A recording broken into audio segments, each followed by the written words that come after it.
आऊसाहेब जिजाऊंनी गर्भापासून संस्कार केले, पाळण्यापासून संस्कार केले. आईच्या गर्भात असणारा देव 5व्या महिन्यापासून आपला आईचा आवाज ऐकतो बरं का. हे विज्ञानाने आता सिद्ध केले, पण वारकरी संप्रदायाने हजारो वर्षापूर्वी जगाला सांगितले. म्हणून जिच्या उदरामध्ये गर्भ आहे अशा आईने, अशा मातेने, गर्भवती स्त्रीने ज्ञानेश्वरीचं पारायण करावं. तिने हरिपाठ वाचावा, ऐकावा. तिने कथा श्रवण करावी, रामायण ऐकावं, भागवत ऐकावं. तिने अनेक पोथी पुराणांचं श्रवण करावं, भगवंताच्या कथा ऐकाव्यात. तिने शिवचरित्राचं वाचन करावं, चांगले चांगले धार्मिक ग्रंथ तिने वाचावेत.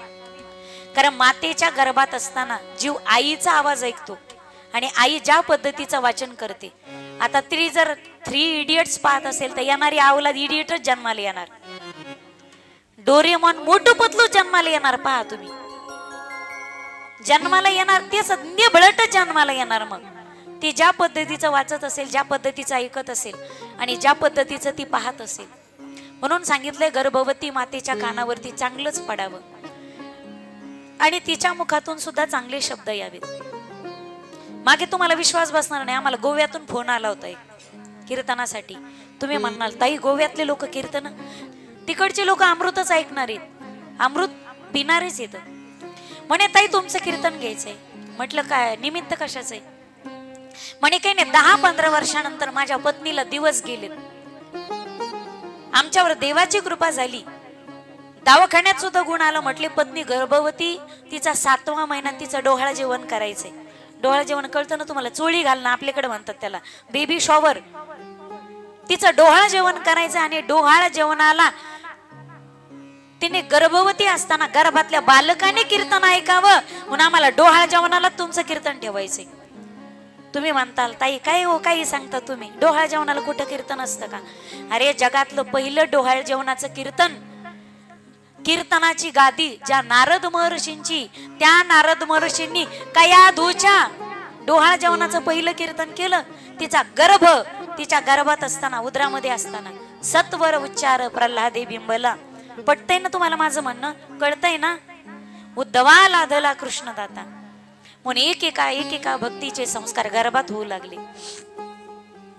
ज्यावेळी स्वराज्य स्थापना होण्याच्या अगोदर, हिंदवी स्वराज्य स्थापन होण्याच्या अगोदर आमच्या भारत देशावरती 5 सुलतानी सत्ता थया नाचत होत्या. सुलतानी सत्तेचा अर्थ आणि अनर्थ एवढाच होता. एकदा मोठ्या प्रेमाने बोला सर्वजण, राधे राधे. घरादाराची राख रांगोळी, संसाराची होळी. अरे गावाच्या गाव बेचिराख केली जात होती, गावाच्या गाव उद्ध्वस्त केली जात होती. सर्वस्व लुटलं जात होतं आणि सर्वस्वाबरोबर लुटली जात होती ती वस्तू अब्रू. सुलतानी फौजा वखवखून तुटून पडत ती वस्तू होती अब्रू.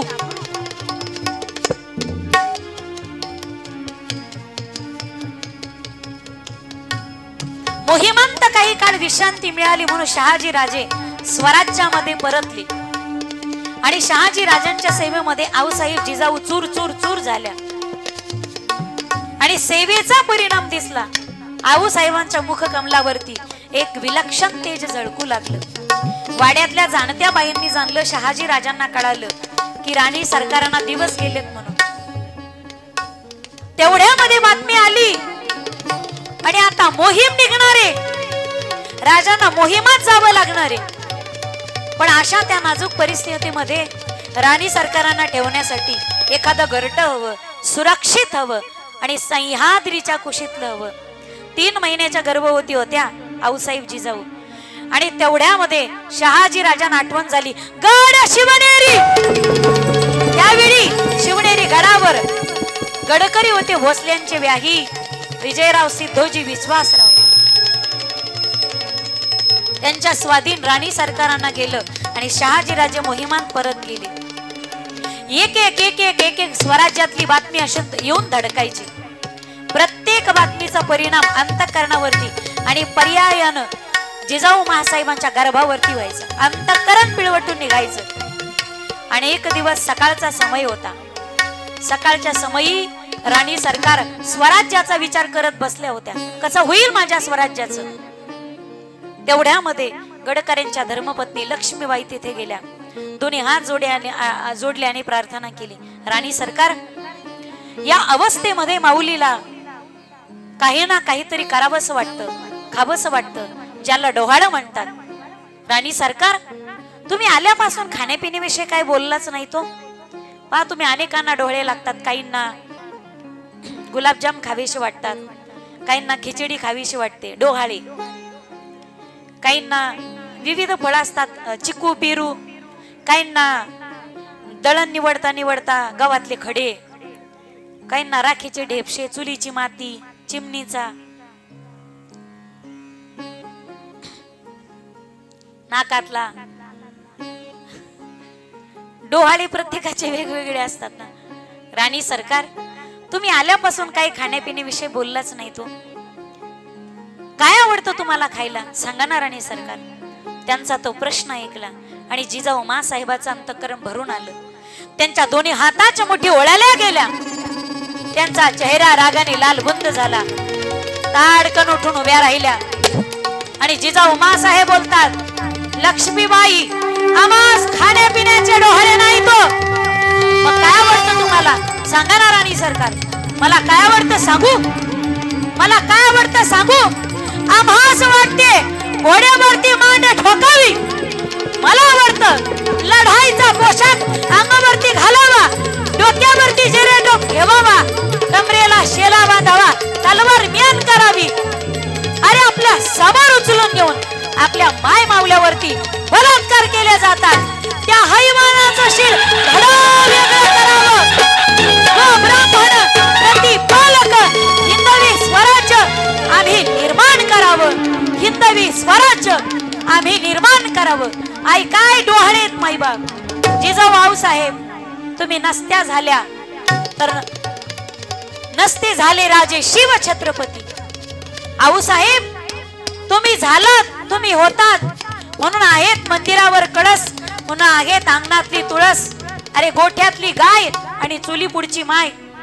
जिजाऊ मासाहेब, तुम्ही नसत्या झाल्या तर बाटल्या असते आमची मुलीबाळी, अरे बाटल्या असते आमची मुलीबाळी, नसते राहिले कुंकू कपाळी. जिजाऊ मासाहेब, तुम्ही नसत्या झाल्या तर नसती दिसली अंगणी तुळस, नसती दिसली अंगणी तुळस, नसते राहिले मंदिरावर कळस. जिजाऊ मासाहेब, तुम्ही नसत्या झाल्या तर नसती झाली राजे शिव छत्रपती, अरे काशी की कला जाती, मथुरा में मस्जिद बसती, अगर एक शिवाजी ना होते तो सुन्नत सबकी होती. छत्रपती शिवराय जन्माला आले आणि संबंध भारतातली जनता म्हणायला लागली. किसी के पेट में से बाप पैदा होता था, किसी के पेट में से सांप पैदा होता था, तो किसी के पेट में से बाप पैदा होता था, लेकिन जिजाऊ ऐसी माँ थी यारो, जिजाऊ ऐसी माँ थी यारो, जिसके पेट में से पापों का बाप शिवाजी पैदा हुआ था. छत्रपती शिवाजी महाराज की. एक राजा जन्माला माईबाप, एका राजाने पुढाकार घेतला, 18 पगड मावळ्या जातीतील मावळ्यांना एकत्रित करून हिंदवी स्वराज्याची शपथ घेतली आणि पूर्णही केली. हे स्वराज्य व्हावे हे तोसरींची इच्छा. पण असा वाघ जन्माला आला जिजाऊंच्या उदरी, पुत्र जन्माला आला जिजाऊंच्या उदरी. पण हे सगळे संस्कार झाले मातीच्या उदरामध्ये. आऊसाहेब जिजाऊंनी गर्भापासून संस्कार केले, पाळण्यापासून संस्कार केले, मातीचे हत्ती दिले, उंट दिले, घोडे दिले, मातीचेच गड किल्ले करून दिले.